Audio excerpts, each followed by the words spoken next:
Hey, fellow guitar enthusiasts. Many musicians struggle to find time to practice in their busy schedules.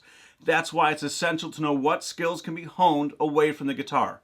Rhythm, in particular, is a key skill that can be practiced and improved even when you're not around your instrument. Hi, I'm Brian Fish from MusicTheoryForGuitar.com. In this video, you will learn how to practice your rhythm skills anywhere.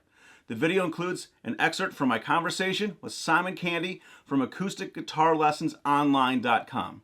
We not only show you how to practice rhythm away from your instrument, but also discuss the importance of coming up with rhythmic variations to make your strumming sound better. Being able to practice your rhythm skills anywhere will enable you to improve your skills and create variations much faster. What about, okay, so we sort of said at the start of the stream, making it part of your practice routine, which is very important, and a lot of people don't because they're either not aware of it as much or they it's boring or whatever it might be. So that's things to counter that.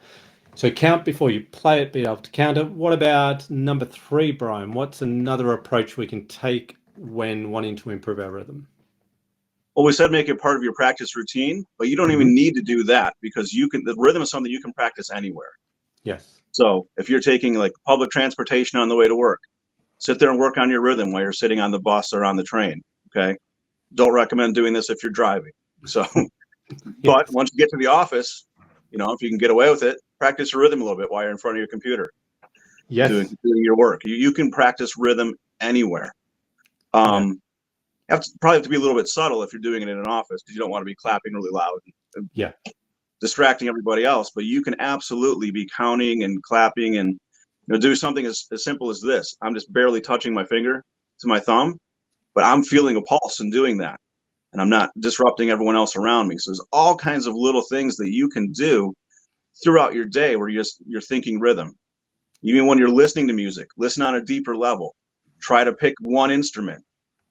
And what rhythm are they playing? Can I pick out what the guitar's doing? Can I pick out what the kick drum's playing? Can I pick out what the bass is doing? Like we just talked about, is the singer starting on the and of 2 or are they starting on the downbeat? All these fun little games you can play with rhythm. And the more you start thinking that way, just rhythm becomes a part of your natural thought process. Yeah, absolutely. And yes, I always recommend working with rhythm as much as you can away from the guitar simply because you can. And yeah, you don't have to, you can, as you say, you can be working on it and someone could be kind of looking at you and not realize you're doing that because as you said, you could just be just the fingers or just a little tiny. There's still a pulse there. It could be the big flap where the whole office knows. Yeah, exactly. Or you could just have your hand on your lap or whatever, and just a finger just lightly touching, and it can be done very subtly, so you don't have to worry about looking odd in public, clapping away to a metronome as such. But yeah, that's a really good point too. Listening to music, which we can do pretty much anywhere, anytime, more or less, and listening for the rhythms, and maybe also, I think the individual rhythms are great, and also just collectively, what kind of rhythm could you clap along to the song? Because I find people when they're learning to strum have trouble because they're trying to hear a very sort of specific rhythm, perhaps the guitar strumming, but it's sometimes hard to hear and it's not really that necessary. I always sort of say focus on the drums more. What's the drums sort of dictating for your hand to do? Because that's really what's going to help guide your strumming, not trying to hear what the guitar is doing. That's kind of, you got to go that layer deeper to where it's kind of the foundation of it.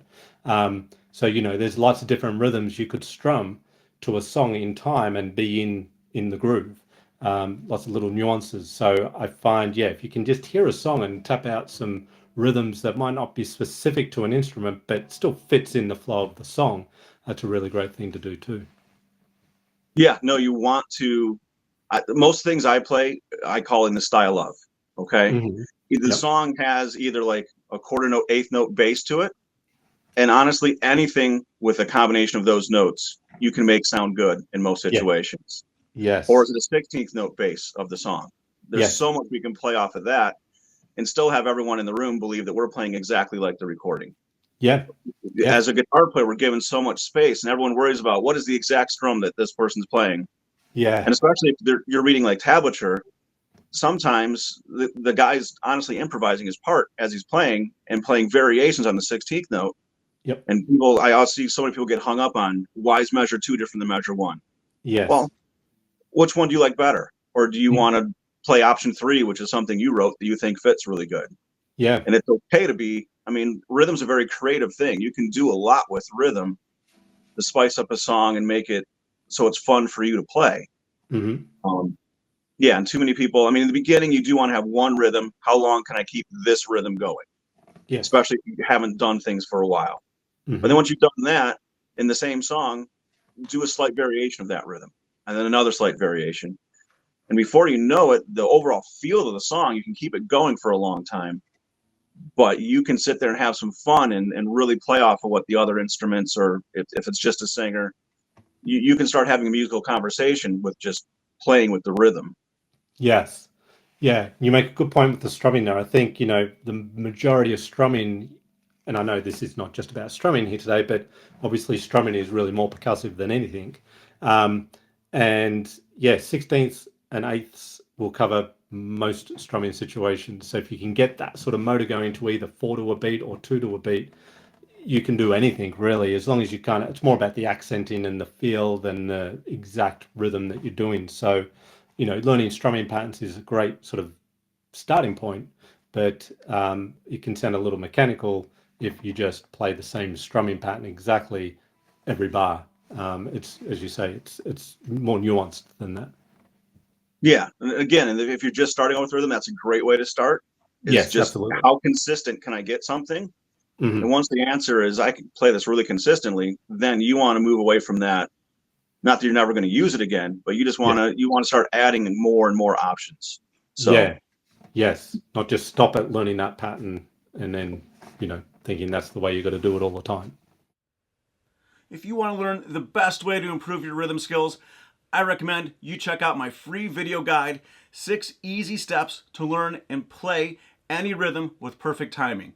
In this video, I guide you through each step in the process and show you how you should practice rhythm to make the most progress.